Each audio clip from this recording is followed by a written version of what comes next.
کمرے میں موجود بڑے سے آئینے کے سامنے کھڑی مشال اپنی تیاری کو آخری بار دیکھ رہی تھی۔ وہ آج بہت خوش تھی کیونکہ آج اس کی احمد سے ملاقات طے تھی۔ اس نے ہلکے نیلے رنگ کا بہت قیمتی جوڑا پہن رکھا تھا جو اس کی خوبصورتی میں مزید اضافہ کر رہا تھا۔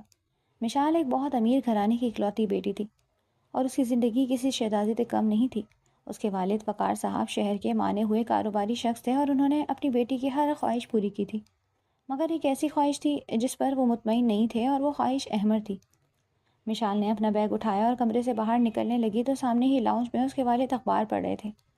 بیٹی کو تیار دیکھ کر انہوں نے اخبار ایک طرف رکھا اور گہری نظروں سے اسے دیکھنے لگے۔ پھر اسی لڑکے سے ملنے جا رہی ہو؟ وقار صاحب کی آواز میں ناگواری صاف محسوس کی جا سکتی تھی۔ مشال ان کے پاس جا کر بیٹھ گئی اور مسکراتے ہوئے بولی، بابا آپ احمد کے بارے میں ہمیشہ غلط سوچتے ہیں، وہ بہت اچھا لڑکا ہے اور مجھ سے بہت محبت کرتا ہے۔ وقار صاحب نے افسوس سے سر ہلایا۔ بیٹی، محبت اور مطلب میں بہت فرق ہوتا ہے۔ میری تجربے کار آنکھیں دھوکہ نہیں کھا سکتی، وہ لڑکا تمہاری دولت اور تمہارے رتبے سے متاثر ہے، اسے تم سے نہیں بلکہ تمہارے باپ کے بینک بیلنس سے محبت ہے۔ مشال نے ناراضگی سے منہ پھیر لیا۔ آپ بس شک کرتے ہیں، میں جا رہی ہوں، مجھے دیر ہو رہی ہے۔ یہ کہہ کر وہ تیزی سے باہر نکلی۔ وقار صاحب اسے جاتا ہوا دیکھتے رہے۔ ان کے دل میں انجانا سا خوف تھا جو انہیں چین نہیں لینے دے رہا تھا۔ باہر پورچ میں اس کی چمچماتی ہوئی سیاہ رنگ کی بڑی گاڑی کھڑی تھی۔ ڈرائیور نے آگے بڑھ کر دروازہ کھولنا چاہا مگر مشال نے اسے ہاتھ کے اشارے سے منع کر دیا۔ آج میں گاڑی خود چلاؤں گی، تم رہنے دو۔ مشال ڈرائیونگ سیٹ پر بیٹھی اور گاڑی سٹارٹ کر دی۔ اس کے ذہن پر صرف احمد کا خیال سوار تھا۔ وہ سوچ رہی تھی کہ جب احمد اسے دیکھے گا تو کتنا خوش ہوگا۔ اس نے گاڑی کو سڑک پر ڈال دیا اور رفتار بڑھا دی۔ وہ ہواؤں سے باتیں کرنا چاہتی تھی۔ اس کی زندگی میں سب کچھ بہترین تھا، دولت، خوبصورتی اور من پسند جیون ساتھی۔ وہ اپنی ہی دھن میں مگن تھی۔ دوسری جانب شہر کے ایک مہنگے ریسٹورنٹ میں احمد بیٹھا بار بار اپنی گھڑی دیکھ رہا تھا۔ وہ اپنے دوست سے فون پر بات کر رہا تھا۔ ہاں یار، بس وہ آنے ہی والی ہے، تم فکر نہ کرو، اس بار تو میں اس سے مہنگی گھڑی کی فرمائش کرنے والا ہوں، شادی کے تحفے کے طور پر۔ تمہیں پتہ ہے نا وہ میرے لیے پاگل ہے، وہ کبھی انکار نہیں کرے گی۔ احمد کے چہرے پر ایک خود غرضانہ مسکراہٹ تھی جو اس کی نیت کا پتہ دے رہی تھی۔ اسے مشال کے آنے کا انتظار صرف اس لیے تھا کہ وہ آج پھر کوئی قیمتی تحفہ لائے گی۔ مشال سڑک پر گاڑی دوڑا رہی تھی۔ اس کا فون بجا۔ اس نے دیکھا تو احمد کا نمبر تھا۔ اس نے فون اٹھا کر اسپیکر پر ڈال دیا۔ کہاں رہ گئی ہو مشال؟ میں کب سے انتظار کر رہا ہوں۔ احمد کی آواز آئی۔ بس احمد، میں 5 منٹ میں پہنچ رہی ہوں، ٹریفک تھوڑا زیادہ ہے مگر میں جلدی آنے کی کوشش کر رہی ہوں۔ مشال نے خوشی سے جواب دیا، جلدی آؤ، میں مزید انتظار نہیں کر سکتا۔ احمد نے کہا اور فون بند کر دیا۔ مشال نے احمد کی بات سن کر گاڑی کی رفتار مزید بڑھا دی۔ وہ اسے ناراض نہیں کرنا چاہتی تھی۔ وہ جس سڑک سے گزر رہی تھی وہاں موڑ کافی زیادہ تھے۔ ایک تیز موڑ کاٹتے ہوئے اچانک اس کے سامنے ایک بڑا ٹرک آ گیا۔ مشال نے گھبرا کر بریک لگانے کی کوشش کی مگر گاڑی کی رفتار اتنی زیادہ تھی کہ وہ قابو میں نہ رہ سکی۔ سب کچھ پلک جھپکنے میں ہوا۔ گاڑی ٹرک سے بچنے کی کوشش میں زور سے پھسلی اور فٹ پاتھ سے جا ٹکرائی۔ ٹکراتی ہوئی کلابازیاں کھا گئی، شیشے ٹوٹنے کی زوردار آواز آئی اور پھر ہر طرف خاموشی چھا گئی۔ مشال کی آنکھوں کے سامنے اندھیرا چھا گیا اور آخری چیز جو اسے یاد رہی وہ احمد کا مسکراتا ہوا چہرہ۔ سڑک پر لوگوں کا ہجوم اکٹھا ہونا شروع ہو گیا تھا اور دور سے ایمبولینس کی آوازیں سنائی دے رہی تھیں۔ کیا مشال کی یہ محبت اسے کسی اندھیرے میں دھکیلنے والی تھی؟ یہ تو وقت ہی بتانے والا تھا۔ ہسپتال کی سفید دیواریں اور فنائل کی تیز بو وقار صاحب کے اعصاب پر بری طرح سوار ہو رہی تھی۔ وہ آپریشن تھیٹر کے باہر بے چینی سے ٹہل رہے تھے۔ ان کی آنکھوں میں آنسو تھے اور دل دعا گو تھا کہ ان کی اکلوتی بیٹی کی جان بچ جائے۔ کچھ ہی دیر پہلے انہیں پولیس نے فون کر کے اس ہولناک حادثے کی اطلاع دی تھی۔ ان کی بیوی سائمہ بیگم تو یہ خبر سنتے ہی نیم بے ہوش ہو گئی تھی اور اب وہ بھی ایک دوسرے کمرے میں ڈاکٹرز کی نگرانی میں تھی۔ آپریشن تھیٹر کے دروازے کے اوپر لگی سرخ بتی جل رہی تھی۔ وہ وقار صاحب کے دل کی دھڑکنوں کو مزید تیز کر رہی تھی جو بار بار گھڑی دیکھ رہے تھے۔ وقت جیسے تھم سا گیا تھا۔ انہیں رہ رہ کر مشال کی وہ مسکراہٹ یاد آ رہی تھی جب وہ گھر سے نکلتے وقت ان سے بات کر رہی تھی۔ وہ پچھتا رہے تھے کہ انہوں نے اسے خود گاڑی چلانے سے منع کیوں نہ کیا۔ اگر وہ ڈرائیور کے ساتھ جاتی تو شاید یہ نوبت نہ آتی۔ دوسری طرف احمد ابھی تک ریسٹورنٹ میں بیٹھا غصے سے لال پیلا ہو رہا تھا۔ اس نے غصے میں آ کر میز پر ہاتھ مارا۔ حد ہو گئی ہے، 2 گھنٹے ہو گئے ہیں اور میڈم کا کوئی پتہ نہیں، فون بھی نہیں اٹھا رہی۔ امیر باپ کی بیٹی ہے نا، اس لیے نخری دکھا رہی ہے۔ احمد نے بڑبڑاتے ہوئے اپنا فون اٹھایا اور ایک بار پھر مشال کا نمبر ملایا۔ کافی دیر گھنٹی بجتی رہی مگر کسی نے فون نہیں اٹھایا۔ آخرکار اس نے تنگ آ کر ویٹر کو بلایا اور بل ادا کر کے وہاں سے اٹھ گیا۔ وہ سوچ رہا تھا کہ اب وہ مشال سے تب تک بات نہیں کرے گا جب تک وہ اسے کوئی بہت مہنگا تحفہ دے کر منا نہیں لیتی۔ وہ اپنی گاڑی میں بیٹھ کر گھر کی طرف جا رہا تھا کہ اس کے موبائل پر ایک نیوز الرٹ آیا۔ اس نے بے دہانی میں دیکھا تو اس کے پیروں تلے سے زمین نکل گئی۔ خبر مشال کے ایکسیڈنٹ کی تھی۔ شہر کے معروف بزنس مین وقار صاحب کی بیٹی کی گاڑی کا خوفناک حادثہ، حالت تشویشناک۔ احمد کے ماتھے پر پسینہ آ گیا۔ اسے مشال کی فکر سے زیادہ اس بات کی فکر ہوئی کہ اگر مشال کو کچھ ہو گیا تو اس کے سارے خواب ادھورے رہ جائیں گے۔ وہ فوراً گاڑی گھما کر اسپتال کی طرف روانہ ہو گیا۔ اسپتال میں کئی گھنٹوں کی طویل جدوجہد کے بعد آپریشن تھیٹر کا دروازہ کھلا اور ڈاکٹر باہر آئے۔ وقار صاحب لپک کر ان کے پاس پہنچے۔ ڈاکٹر صاحب، میری بیٹی کیسی ہے؟ کیا وہ ٹھیک ہے؟ وقار صاحب کی آواز کانپ رہی تھی۔ ڈاکٹر نے ماسک نیچے کیا اور گہری سانس لی۔ ان کے چہرے کے تاثرات سنجیدہ تھے۔ دیکھیں وقار صاحب، ہم نے آپ کی بیٹی کی جان تو بچا لی ہے، سر پر لگنے والی چوٹیں بھی اتنی گہری نہیں ہیں، مگر بدقسمتی سے اس کی ریڑھ کی ہڈی پر بہت شدید چوٹ آئی۔ ڈاکٹر ایک لمحے کے لیے رکے، جیسے وہ کوئی بری خبر سنانے سے کترا رہے ہوں۔ کیا مطلب ہے آپ کا؟ کیا میری بیٹی ٹھیک نہیں ہوگی؟ وقار صاحب نے تڑپ کر پوچھا۔ ہمیں افسوس ہے، مگر آپ کی بیٹی کا نچلا دھڑ پوری طرح مفلوج ہو چکا ہے۔ وہ شاید اب کبھی اپنے پیروں پر کھڑی نہیں ہو سکے گی۔ وہ ہمیشہ کے لیے معذور ہو گئی ہے۔ یہ الفاظ وقار صاحب پر کسی بم کی طرح گرے۔ وہ لڑکھڑا کر وہیں کرسی پر بیٹھ گئے۔ ان کی ہنستی کھیلتی بھاگتی دوڑتی بیٹی اب کبھی چل نہیں سکے گی۔ یہ خیال ہی روح کانپ دینے والا تھا۔ اسی وقت احمد وہاں پہنچا۔ وہ ہانپ رہا تھا۔ اس نے وقار صاحب کو روتے ہوئے دیکھا تو سمجھ گیا کہ کچھ بہت برا ہوا ہے۔ انکل، مشال کیسی ہے؟ احمد نے قریب جا کر پوچھا۔ وقار صاحب نے خالی نظروں سے اسے دیکھا اور صرف اتنا کہا، وہ اب کبھی چل نہیں سکے گی احمد، میری بیٹی معذور ہو گئی ہے۔ احمد کے چہرے کا رنگ فاق ہو گیا۔ اس کے ذہن میں فوراً یہ خیال آیا کہ ایک معذور لڑکی اس کے معیار اور اس کی رنگین دنیا میں کیسے فٹ ہو سکتی ہے۔ ہمدردی کے بجائے اس کے چہرے پر پریشانی اور بیزاری کے تاثرات ابھرے۔ وہ ابھی کچھ سوچ ہی رہا تھا کہ ایک نرس باہر آئی۔ مریضہ کو ہوش آ گیا ہے، وہ بار بار کسی احمد کو پکار رہی ہیں۔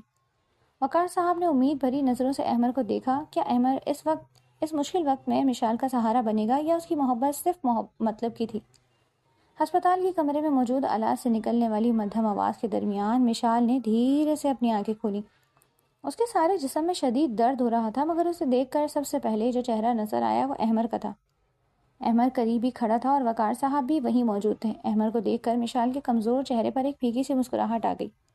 اسے یقین تھا کہ اس کا سچا پیار اب اسے سنبھال لے گا۔ اس نے بڑی مشکل سے اپنے ہونٹ ہلائے۔ احمد، تم یہاں ہو؟ اس کی آواز بے حد کمزور تھی۔ احمد نے رسمی طور پر مشال کا ہاتھ تھاما۔ ہاں مشال، میں یہی ہوں۔ مشال کی آنکھوں میں امید چمک اٹھی۔ تمہیں پتہ ہے ڈاکٹرز کیا کہہ رہے ہیں؟ وہ کہہ رہے ہیں کہ شاید میں چل نہ سکوں، مگر تمہیں فکر کرنے کی کوئی ضرورت نہیں، میں ٹھیک ہو جاؤں گی۔ ہم اسی مہینے شادی کریں گے نا؟ احمد نے فوراً اپنا ہاتھ مشال کے ہاتھ سے کھینچ لیا۔ اس کے چہرے پر خوف اور ناگواری صاف نظر آ رہی تھی۔ وقار صاحب اس منظر کو خاموشی سے دیکھتے رہے۔ مشال یہ سرد مہری دیکھ کر حیران ہوئی۔ اس نے روتے ہوئے کہا، تمہیں کیا ہو گیا احمد؟ تم تو کہتے تھے کہ میں تمہاری زندگی ہوں، تم نے ہی کہا تھا کہ ہم ایک ہو جائیں گے۔ احمد کے لہجے میں سرد مہری آ چکی تھی۔ مشال، تم جذبات کی بات کر رہی ہو، میں عملی طور پر سوچتا ہوں۔ دیکھو، تم اب پہلے جیسی نہیں رہی۔ میں ایک ایسا شخص ہوں جس کی معاشرے میں ایک حیثیت ہے، ایک بہت اچھا معیار ہے۔ کیا تم واقعی سمجھتی ہو کہ میں ایک معذور لڑکی سے شادی کر کے اپنی زندگی تباہ کر لوں گا؟ لوگ کیا کہیں گے؟ میرا رتبہ کیا رہے گا؟ مشال کے کانوں میں یہ الفاظ شیشے کی طرح چبھے۔ وہ شدت سے کانپنے لگی۔ تمہیں میری خوبصورتی سے پیار تھا؟ تم نے تو کہا تھا کہ میری روح سے پیار ہے۔ ڈاکٹرز کہہ رہے ہیں آپریشن کے تھوڑے امکانات ہیں، میں ٹھیک ہو جاؤں گی۔ احمد نے بے دردی سے کندھے اچکائے۔ امکانات ہی تو ہیں، گارنٹی تو نہیں۔ اگر تم ٹھیک نہ ہوئی تو میں اپنی پوری زندگی کسی کو سہارا نہیں دے سکتا۔ مجھے تمہاری ظاہری جسمانی کشش اور تمہاری دولت سے محبت تھی۔ اب جب تم ہی سلامت نہیں ہو تو میں یہ ذمہ داری کیوں اٹھاؤں؟ میں تم سے شادی نہیں کر سکتا، یہ بات ختم ہو گئی۔ اس کی یہ سنگ دل بات سن کر مشال کا سارا وجود لرز کر رہ گیا۔ وقار صاحب آگے بڑھے اور غصے سے احمد کا بازو پکڑ لیا۔ تمہاری یہ ہمت میری بیٹی کو اس حالت میں چھوڑ رہے ہو؟ تم نے ساری محبت کا ڈھونگ کیا۔ احمد نے وقار صاحب پر ہاتھ جھٹک دیا۔ میں نے کبھی ڈھونگ نہیں کیا، میں نے بس وہ حاصل کرنا چاہا جو سب چاہتے ہیں۔ اب میرا فیصلہ اٹل ہے، میں اب یہاں مزید نہیں رک سکتا۔ یہ کہہ کر احمد کمرے سے نکل گیا جیسے وہاں کچھ ہوا ہی نہ ہو۔ وہ پلٹ کر مشال کو دیکھنے کی زحمت بھی نہیں کر سکا۔ مشال بستر پر ہے، بے جان پڑی۔ اس کی آنکھوں سے آنسوؤں کا سیلاب جاری تھا۔ آج اسے پہلی بار اپنے والد کی باتوں پر یقین آیا۔ اسے احساس ہوا کہ جس شخص کو وہ دل و جان سے چاہتی تھی، وہ محض اس کی خوبصورتی اور اس کے ظاہری بدن پر مرتا تھا۔ اس کا پیار تو صرف مفاد پرستی کا ایک پردہ تھا۔ اس مشکل گھڑی میں جب اسے ایک ساتھی کی ضرورت تھی، اس شخص نے اسے چھوڑ کر جانے کا فیصلہ کر لیا۔ اس دکھ و شرمندگی نے اس کے باقی ماندہ حوصلے کو بھی توڑ کر رکھ دیا۔ اس کی ہچکیاں بن گئیں اور وہ زور زور سے رونے لگی۔ وقار صاحب اسے اپنی باہوں میں سمیٹنے کی کوشش کرتے رہے، مگر وہ پتھر ہو چکی تھی۔ احمد کی یہ بے وفائی مشال کی زندگی کا سب سے بڑا صدمہ بن گئی۔ احمر کے جانے کے بعد مشال کی جسمانی چوٹیں بڑھنے لگی تھی، مگر اس کا دل ایسا ٹوٹا تھا کہ اسے کوئی سہارا نہیں مل رہا تھا۔ وہ مزید کئی دن اسپتال میں رہی، مگر وہ مکمل خاموشی اختیار کر چکی تھی۔ اس نے بات کرنا، کھانا پینا اور یہاں تک کہ اپنی حالت کے بارے میں پوچھنا بھی چھوڑ دیا تھا۔ وہ کمرے کی چھت کو گھورتی رہتی اور اس کی آنکھوں میں احمر کی بے وفائی کا زہر بھر چکا تھا۔ وہ شدید مایوسی کا شکار تھی۔ اس کے والد وقار صاحب نے ہر طرح کی کوشش کی کہ وہ کسی طرح اپنی بیٹی کو اس غم سے نکال سکے، مگر ان کی تمام کوششیں ناکام ہو گئی۔ بابا مجھے چھوڑ دیں، میں اب مزید جینا نہیں چاہتی، وہ ایک دن روتے ہوئے بولی۔ جس کے لیے میں سب کچھ کرنے کو تیار تھی، اس نے میری اس حالت سے مجھے ٹھکرا دیا۔ اب چلنے کے قابل ہو بھی گئی تو کیا فائدہ، کون مجھے محبت کرے گا؟ وقار صاحب کو اس کی حالت دیکھ کر اپنی بے بسی پر رونا آ رہا تھا۔ انہیں احساس ہوا کہ مشال کی جان کو جسمانی بیماری سے زیادہ ذہنی اذیت سے خطرہ ہے۔ انہوں نے ڈاکٹروں سے مشورہ کیا اور ایک بہت بڑا فیصلہ کیا۔ وقار صاحب نے ایک شام مشال کے پاس بیٹھ کر کہا، بیٹی میں تمہیں یہاں مزید نہیں رکھوں گا۔ میں نے یورپ کے ایک بہت بڑے مرکز میں تمہارے علاج کا انتظام کیا ہے۔ وہاں کے ماہر ڈاکٹرز اور جدید سہولیات تمہیں پھر سے اپنے پیروں پر کھڑا کر دیں گی۔ مشال نے بے رخی سے جواب دیا، کیا ضرورت ہے بابا؟ جب چلنے کے بعد بھی سب نے چھوڑ ہی جانا ہے تو کیا فرق پڑتا ہے؟ نہیں بیٹا، یہ تمہاری بیماری کا علاج نہیں، تمہارے دل کا زخم کا علاج ہے، وقار صاحب نے جذباتی لہجے میں کہا۔ تمہیں یہ جاننا ہے کہ محبت صرف جسمانی خوبصورتی تک محدود نہیں ہوتی، اور میں تمہیں اس ملک میں لے جاؤں گا جہاں کوئی احمر نہیں ہوگا اور تم سکون سے اپنا علاج کروا سکو گی۔ وقار صاحب کے خلوص اور عزم کو دیکھ کر مشال زیادہ دیر تک انکار نہ کر سکی۔ اس نے اپنے والد کی خاطر حامی بھر لی۔ طویل سفر کے بعد مشال اور وقار صاحب غیر ملک کے ایک بڑے اسپتال پہنچے۔ ہسپتال بہت وسیع تھا اور وہاں ہر طرح کی جدید سہولتیں موجود تھیں۔ مشال کو ایک پرسکون کمرے میں منتقل کیا گیا۔ اس نئے ماحول میں بھی وہ بالکل اکیلی اور گمسم رہتی تھی۔ وہاں کے عملے میں ایک نوجوان پاکستانی ڈاکٹر بھی تھا جس کا نام شہمیر تھا۔ شمیر بہت کم عمر تھا، مگر کام کا بہت ماہر اور مریضوں کے ساتھ بہت زیادہ ہمدردی رکھنے والا۔ وہ فزیو تھراپی کے شعبے میں کام کرتا تھا اور اس کا رویہ سب کے ساتھ شفقت بھرا ہوتا تھا۔ ایک دن وہ اپنے کام سے فارغ ہو کر گزر رہا تھا کہ اس نے مشال کے کمرے سے باہر لگی فائل دیکھی۔ فائل پر اردو میں نام لکھا ہوا دیکھ کر وہ رک گیا۔ وہ کمرے کے اندر جھانکا تو مشال کو مایوسی کے عالم میں بے حرکت لیٹے ہوئے دیکھا۔ اس کا چہرہ اگرچہ خوبصورت تھا، مگر اس پر ایسی گہری اداسی تھی جو شامیر نے پہلے کبھی نہیں دیکھی۔ وہ ایک لمحے کو وہیں کھڑا رہا۔ اس کی آنکھوں میں ایک سوال تھا کہ اتنی خوبصورت لڑکی اتنی زیادہ کیوں دکھی ہے؟ مشال کا درد شامیر کے دل کو چھو گیا۔ اس نے سوچا کہ اس بے بسی میں اس کی مدد کرنی چاہیے۔ اسے کسی ایسے سہارے کی ضرورت ہے جو اس کی زبان میں بات کرے۔ شامیر وہاں سے چلا گیا، مگر اس کا دل وہیں مشال کے پاس رہ گیا۔ وہ اب اگلے دن کا بےتابی سے انتظار کر رہا تھا تاکہ وہ کسی بہانے مشال سے بات کر سکے۔ کیا شامیر اپنی ہمدردی اور خلوص سے مشال کے دل کا ٹوٹا ہوا اعتماد واپس لا سکے گا؟ اگلے دن ڈاکٹر شامیر صبح سویرے ہی مشال کے کمرے کے باہر آ کر کھڑا ہو گیا۔ وہ کسی طرح ہمت نہیں کر پا رہا تھا کہ اندر جا کر مشال سے بات کرے۔ وہ سوچ رہا تھا کہ کون سی ایسی بات کرے گا جو اس لڑکی کے چہرے پر تھوڑی سی مسکراہٹ لے آئے۔ آخرکار اس نے ہمت کی اور ایک فائل ہاتھ میں لے کر اندر داخل ہوا۔ مشال معمول کے مطابق چھت کو گھور رہی تھی۔ شامیر کو دیکھ کر اس کے چہرے پر کوئی تاثر نہیں آیا۔ السلام علیکم، میرا نام شامیر ہے، شامیر نے اپنا تعارف کرایا۔ میں یہاں آپ کی فزیو تھراپی اور علاج کے سلسلے میں بات کرنے آیا ہوں۔ مشال نے بغیر کسی دلچسپی کے صرف اتنا کہا۔ مجھے کسی فزیو تھراپی کی ضرورت نہیں۔ ایسا کیوں کہہ رہی ہیں؟ شامیر کرسی کھینچ کر اس کے قریب بیٹھ گیا۔ زندگی نے اگر ایک دروازہ بند کیا ہے تو یقیناً وہ کئی کھڑکیاں کھولنے کی تیاری میں ہوگا۔ مشال نے غصے سے شامیر کو دیکھا۔ یہ جذباتی باتیں کسی اور کو جا کر سنائیں، میں نہیں چل سکتی، میرے تمام خواب ٹوٹ گئے ہیں، آپ میرا مزید وقت ضائع نہ کریں۔ شامیر نے مسکراتے ہوئے کہا، میں وقت ضائع نہیں کر رہا، میں آپ کو جینے کا ایک مقصد دینے کی کوشش کر رہا ہوں۔ جب تک ہمت باقی ہے علاج کیسے بند ہو سکتا ہے؟ اس کے لہجے میں ایسی سچائی تھی کہ مشال ایک لمحے کو خاموش ہو گئی۔ شامیر نے اس دن مزید کوئی بات نہیں کی اور بس اس کا مختصر چیک اپ کر کے واپس چلا گیا۔ لیکن اگلے دن وہ پھر آ گیا۔ اس بار اس کے ہاتھ میں خوبصورت اور تازہ پھولوں کا گلدستہ تھا جو اس نے مشال کی میز پر رکھ دیا۔ یہ اس لیے نہیں ہے کہ آپ ٹھیک ہو جائیں گی، بلکہ اس لیے ہیں کہ آپ اس وقت بھی اتنی ہی خوبصورت ہیں جتنی آپ کے خیال میں پہلے تھی، شامیر نے کہا۔ مشال نے پھولوں کو دیکھا اور نظریں پھیر لی، مگر شامیر اپنی بات جاری رکھتا۔ وہ روزانہ آتا، کبھی وہ کوئی کتاب لے کر آ جاتا، کبھی پاکستان سے متعلق کوئی دلچسپ واقعہ سناتا اور کبھی اسے کوئی لطیفہ سنانے کی کوشش کرتا۔ وہ ہر بار اسے ذہنی طور پر مضبوط بنانے کی کوشش کرتا اور کبھی بھی اس کی بیماری یا اس کی سابقہ زندگی کے بارے میں نہیں پوچھتا۔ وہ اس کے مالی رتبے یا خوبصورتی کا ذکر کیے بغیر صرف اس کے حوصلے کی بات کرتا تھا۔ آہستہ آہستہ شامیر کی یہ پرخلوص پرواہ مشال کے دل کی سختی کو نرم کرنے لگی۔ احمد کے بعد وہ ہر مرد کو لالچی اور خود غرض سمجھنے لگی تھی۔ مگر شامیر بالکل مختلف تھا. اس کا رویہ بناوٹی نہیں تھا. اسے مشال کی دولت سے کوئی غرض نہیں تھی اور نہ ہی اسے اس کی سابقہ جسمانی حالت سے کوئی تعلق تھا.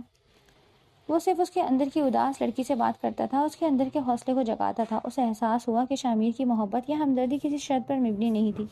ایک ہفتے بعد جب شامیر کمرے میں داخل ہوا تو مشال نے خود ہی اس کی طرف دیکھ کر پوچھا، ڈاکٹر شامیر، آپ ہر روز میرے پاس کیوں آتے ہیں؟ وہ تو دوسرے مریضوں کو بھی دیکھ سکتے تھے. شامیر نے خوشی سے مسکراتے ہوئے جواب دیا، میں یہاں آپ کی کہانی پوری کرنے آیا ہوں مشال. آپ کی کہانی ابھی ادھوری ہے اور مجھے پتا ہے اس کا انجام بہت اچھا ہوگا. شامیر کی آنکھوں میں جھلکتی اس پاکیزہ محبت کو دیکھ کر مشال کے ہونٹوں پر ایک مدت بعد ایک چھوٹی سی مسکراہٹ آئی. وہ پہلی بار شامیر کے انتظار میں رہنے لگی تھی.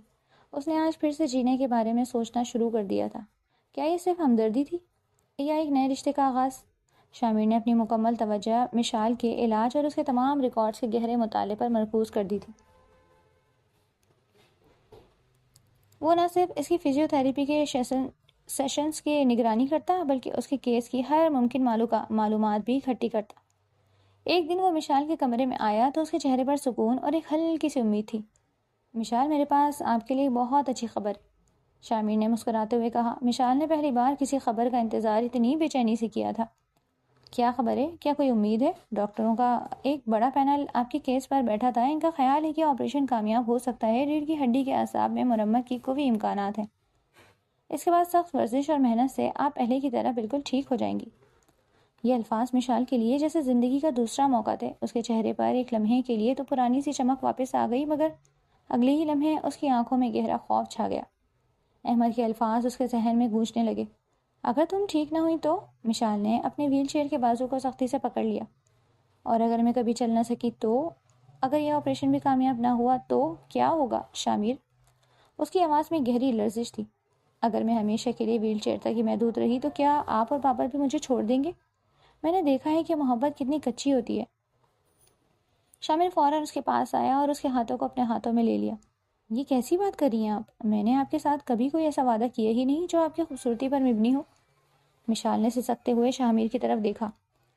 آپ کو نہیں پتا مجھے سب نے کیوں چھوڑا؟ مجھے صرف اس لیے چھوڑا گیا کیونکہ میرا جسم جواب دے گیا تھا. سب کو میرے ظاہری بدن سے محبت تھی اور جس دن یہ بستر کا ہو گیا میرے سارے رشتے ختم ہو گئے. میرا منگیتر بھی میری خوبصورتی پر مرتا تھا. اس لیے مجھے خوف ہے کہ اگر میں ٹھیک نہ ہوئی تو کوئی بھی مجھے محبت نہیں کرے گا، کوئی بھی مجھے اپنائے گا نہیں. شامیر نے اس کے ہاتھ کو نرمی سے سہلاتے ہوئے کہا، مشال میری بات غور سے سنیں. انسان کی ظاہری خوبصورتی کیا ہے یہ تو وقت کے ساتھ بدل جاتی ہے. یہ عارضی ہے. جو آج ہٹا کٹا اور جوان ہے کل اسے بھی بیماری گھیر سکتی ہے اور اس کے جسم کا حسن بھی کم ہو سکتا ہے. اگر آپ نے کسی سے محبت کی تو کیا وہ بھی آپ کو چھوڑ دے گا؟ نہیں. اگر آپ کی محبت کسی خوبصورت پتھر کی طرح ہے جو ٹوٹ جاتا ہے تو وہ محبت نہیں ہے. شامیر نے مزید کہا، محبت اگر کرنی ہے تو اس انسان کے اصل کو دیکھ کر کرنی چاہیے، اس کے اخلاق کو دیکھ کر، اس کے دل کی پاکیزگی کو دیکھ کر. یہ وہ خوبصورتی ہے جو کبھی نہیں ڈھلتی. اور میں نے آپ کے اندر ایک نہایت پرخلوص اور اچھے دل والی لڑکی دیکھی ہے. آپ کے اندر کی یہ خوبصورتی کسی بھی حادثے یا کسی بھی بیماری سے متاثر نہیں ہو سکتی. اور یہی وجہ ہے کہ میں آپ کے پاس ہر روز آتا ہوں. میں آپ کے اندر کی مشال سے محبت کرنے لگا ہوں. شامیر کی یہ دل کو چھو لینے والی وضاحت مشال کے لیے کسی مرہم سے کم نہیں تھی. اس کے اندر ایک عجیب سی طاقت جاگ اٹھی، مگر پرانے دکھ کا سایہ ابھی بھی تھا. اس نے آہستہ سے شامیر سے پوچھا، آپ کی باتوں سے مجھے بہت حوصلہ ملا، مگر اگر میں کبھی چل نہیں سکی تو پھر آپ مجھے یہ بتائیں کہ کون کرے گا مجھ سے شادی؟ کوئی میری ذمہ داری اٹھائے گا؟ یہ سوال سنتے ہی شامیر کے چہرے پر کسی قسم کی ہچکچاہٹ یا خوف کا کوئی تاثر نہیں تھا.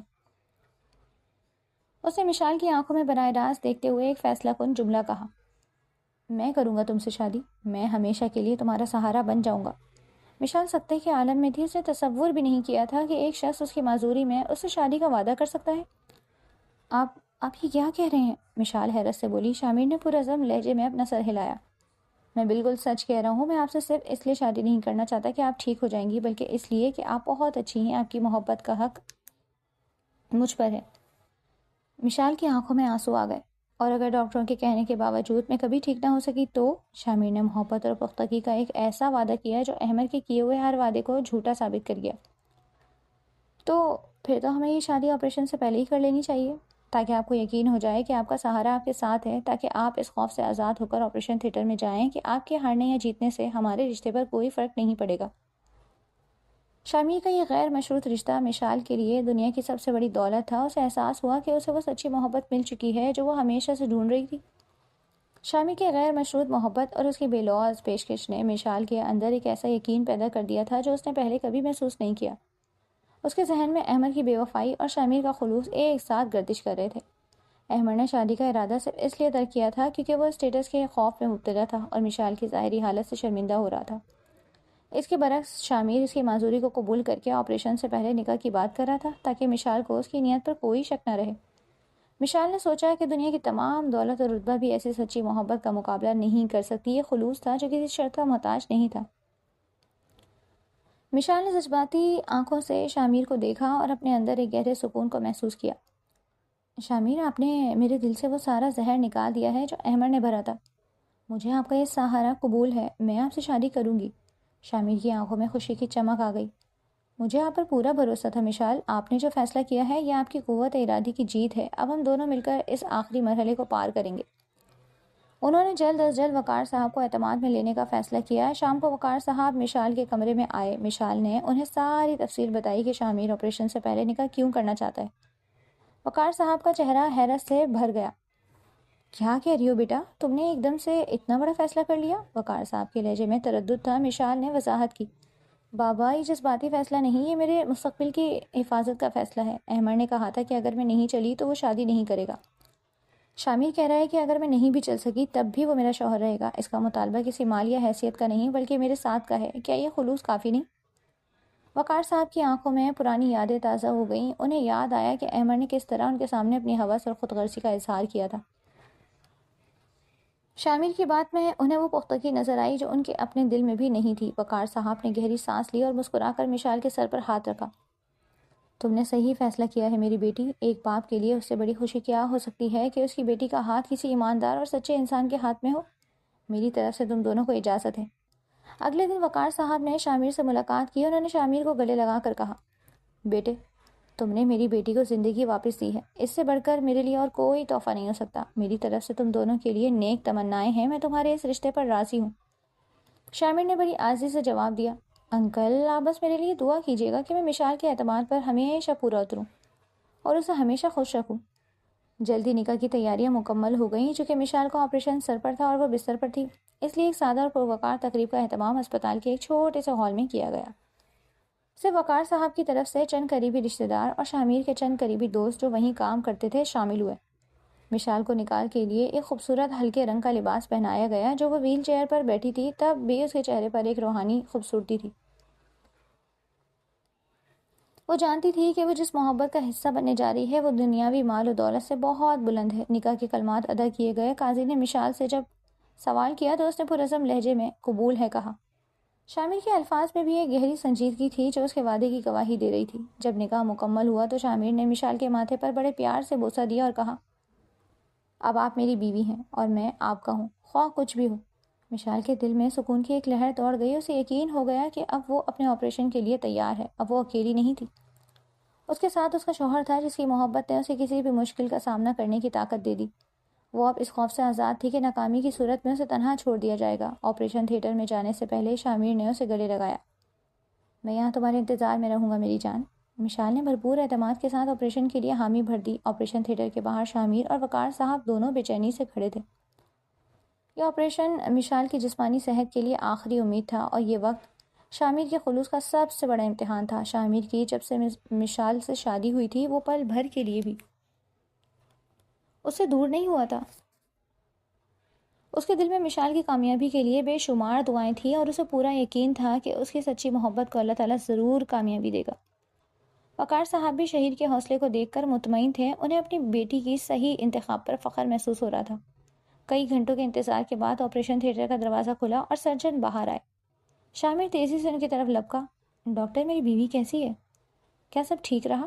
شامیر کی آواز میں گھبراہٹ تھی. ڈاکٹر کے چہرے پر تھکاوٹ تھی مگر اطمینان بھی تھا.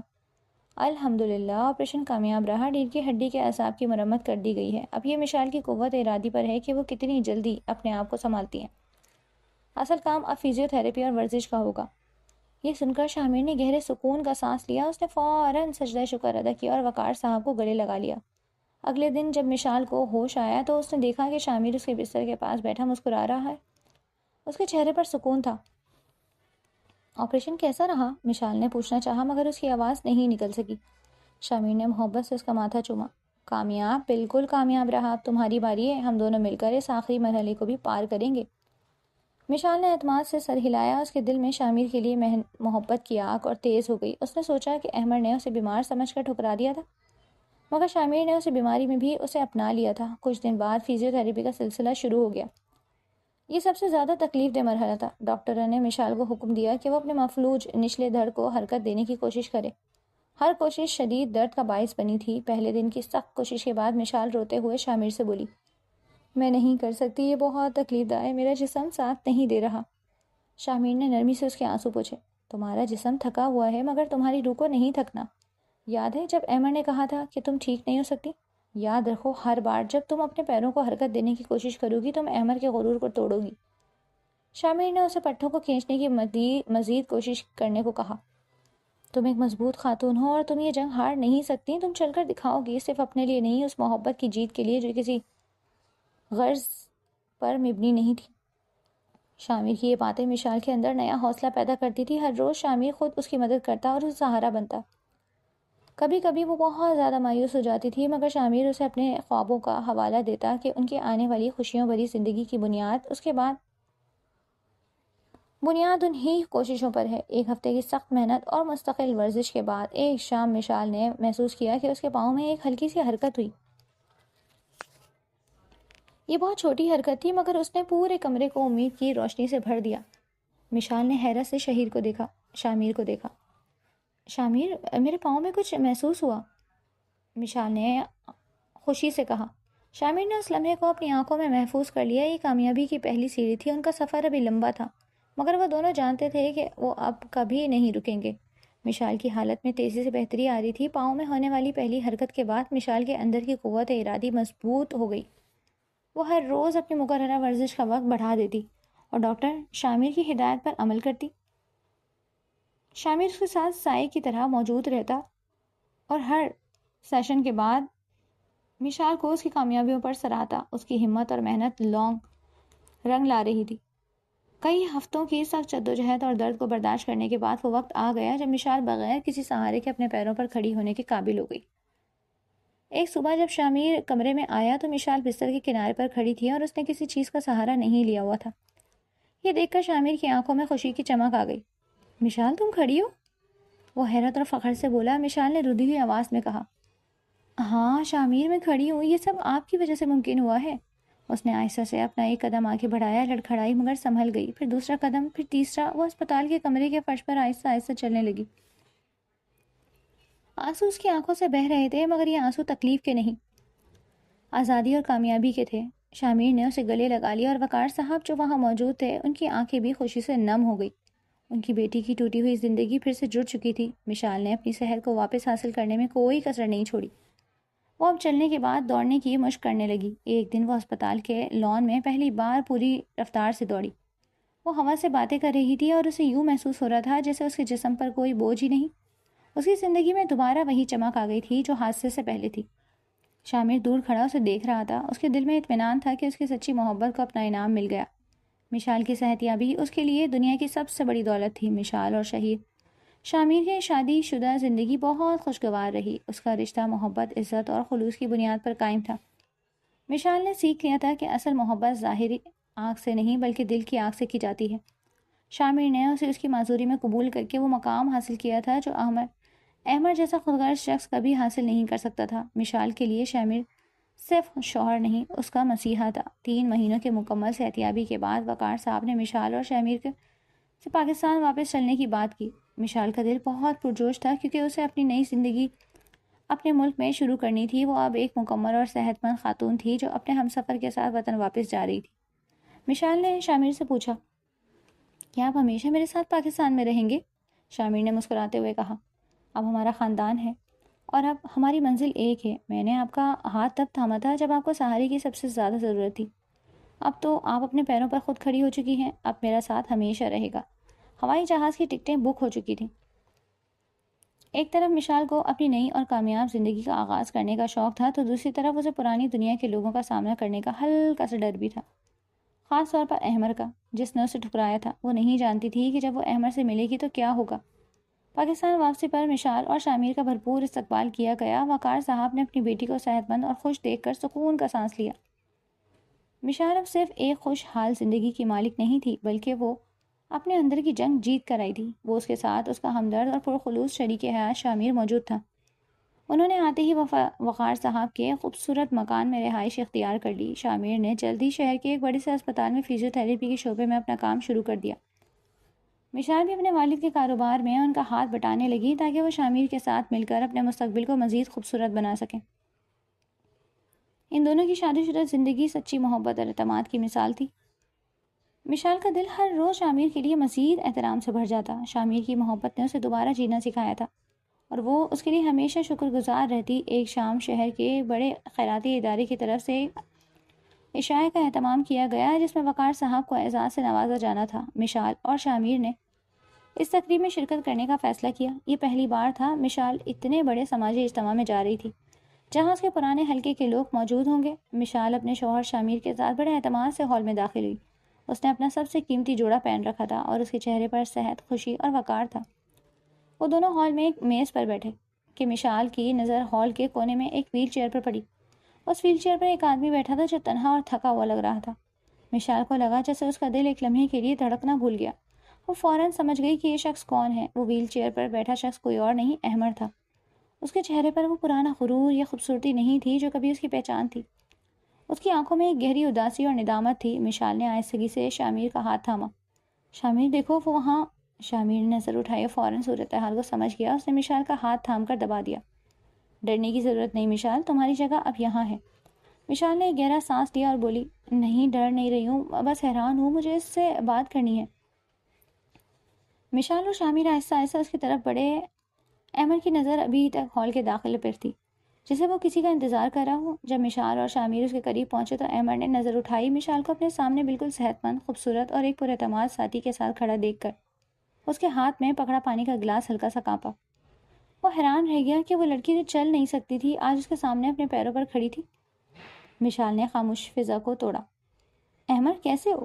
احمر کی آنکھوں میں ندامت اور تکلیف کا ایک سمندر تھا۔ وہ جلدی سے بولا، مشال تم تو چل رہی ہو، تمہارا آپریشن کامیاب ہو گیا؟ مشال نے سنجیدگی سے جواب دیا، ہاں میرے خدا نے چاہا اور ایک پرخلوص انسان کا سہارا ملا تو میں ٹھیک ہو گئی۔ احمر کا سر جھک گیا۔ وہ ٹوٹے ہوئے لہجے میں بولا، مشال مجھے دیکھو، میں اب کبھی نہیں چل سکوں گا، میرا بھی حادثہ ہو گیا تھا، میری ٹانگیں مفلوج ہو چکی ہیں۔ احمر کی آنکھوں میں آنسو تھے جو اس کی ناکامی اور پچھتاوے کی گواہی دے رہے تھے۔ احمر نے مزید بتایا، اور میری بیوی جس کی خاطر میں نے تمہیں ٹھکرایا تھا وہ مجھے اس حالت میں چھوڑ کر چلی گئی۔ وہ بھی وہی عورت نکلی جسے صرف میری دولت اور میرا رتبہ پیارا تھا۔ جیسے ہی معذور ہوا وہ پلٹ گئی اور مجھے اکیلا چھوڑ دیا۔ میرے ساتھ وہ سلوک ہوا جو میں نے تمہارے ساتھ کیا تھا۔ مشال یہ مکافات عمل ہے، میں نے تم سے معافی مانگتا ہوں، میں بہت پچھتا رہا ہوں۔ احمر کا اعتراف سن کر مشال کا دل ایک لمحے کے لیے پگھلا، مگر پھر اسے اس وقت کی اذیت یاد آ گئی جب وہ اسپتال میں ٹوٹ کر بکھری تھی۔ مشال کا لہجہ مضبوط اور فیصلہ کن تھا۔ احمر، میرے لیے یہ سننا کوئی خوشی کی بات نہیں، مگر میں تمہیں معاف کرتی ہوں۔ تمہاری کہانی سن کر مجھے اپنی پرانی اذیت یاد آ گئی جب میں نے تم سے رو رو کر کہا تھا کہ میں ٹھیک ہو جاؤں گی، مگر تم نے میری بیماری میں مجھے چھوڑ دیا۔ مشال نے شامیر کا ہاتھ مضبوطی سے تھام لیا۔ شامیر اس کی حوصلہ افزائی کے لیے خاموشی سے کھڑا تھا۔ تمہاری غلطی یہ نہیں تھی کہ تم نے میرا ساتھ چھوڑا، بلکہ تمہاری سب سے بڑی غلطی یہ تھی کہ تم نے انسان کی اصلیت اور اس کے اندر کے حسن کو پہچانا ہی نہیں۔ تم نے ہمیشہ اپنے معیار اور حیثیت کی فکر کی۔ اگر تم نے اس وقت میری بیماری کی پرواہ کیے بغیر صرف ایک دوست یا رفیق کے طور پر میرا ساتھ دیا ہوتا تو شاید آج تمہارے ساتھ بھی یہ برا نہ ہوتا۔ محبت خوبصورتی پر نہیں، خلوص پر قائم رہتی ہے۔ احمد رو رہا تھا۔ تم خوش ہو؟ تم واقعی اس ڈاکٹر سے بہت خوش ہو؟ مشال نے پیار بھری نگاہوں سے شامیر کو دیکھا اور کہا، میں بہت خوش ہوں۔ اس لیے خوش نہیں کہ میں چل رہی ہوں، بلکہ اس لیے خوش ہوں کہ میرے پاس ایک ایسا شوہر ہے جس نے میری معذوری میں مجھے اپنایا اور میرے ٹوٹے ہوئے دل کو جوڑا۔ اس نے مجھے سکھایا ہے کہ انسان کی اصل خوبصورتی اس کا دل ہوتا ہے۔ تمہاری طرح کا شخص صرف ایک خوبصورت جسم کا پجاری ہوتا ہے، جبکہ شامیر میرے کردار کا پجاری ہے۔ احمد نے مایوسی کے عالم میں اپنا سر جھکا لیا۔ وہ جانتا تھا کہ مشال نے جو کہا وہ تلخ سچائی تھی۔ مشال نے احمد کو کوئی تسلی نہیں دی کیونکہ وہ جانتی تھی کہ اسے اپنے کیے کی سزا اپنی روح کی گہرائیوں میں محسوس کرنی ہوگی۔ مشال اور شامیر وہاں سے واپس مڑے۔ ہال کی روشنیاں ان کے ارد گرد بکھری ہوئی تھیں۔ مشال کا دل بالکل پرسکون تھا۔ شامیر نے اسے بازو میں تھام لیا۔ تم نے بہت ہمت سے کام لیا مشال، تم نے اس شخص کو معاف کر کے خود کو مزید پاک کر لیا۔ مشال نے اپنے شوہر کے سینے پر سر رکھا۔ اب میری زندگی میں کوئی شکایت باقی نہیں رہی۔ آپ نے مجھے صرف چلنا نہیں سکھایا، آپ نے مجھے سچا پیار سکھایا۔ میرا دل گواہی دیتا ہے کہ ہماری محبت ہمیشہ یوں ہی مضبوط رہے گی۔ اس رات مشال اور شامیر نے ایک دوسرے کے ساتھ اپنے گھر واپسی کا جشن منایا۔ ان کی شادی شدہ زندگی خوبصورت اور پرسکون تھی۔ وہ دونوں دنیا کو یہ بتانے میں کامیاب ہوئے کہ سچا پیار کبھی حالات، معذوری یا دولت کا محتاج نہیں ہوتا۔ یہی وہ حسین اختتام تھا جس کی مشال حقدار تھی۔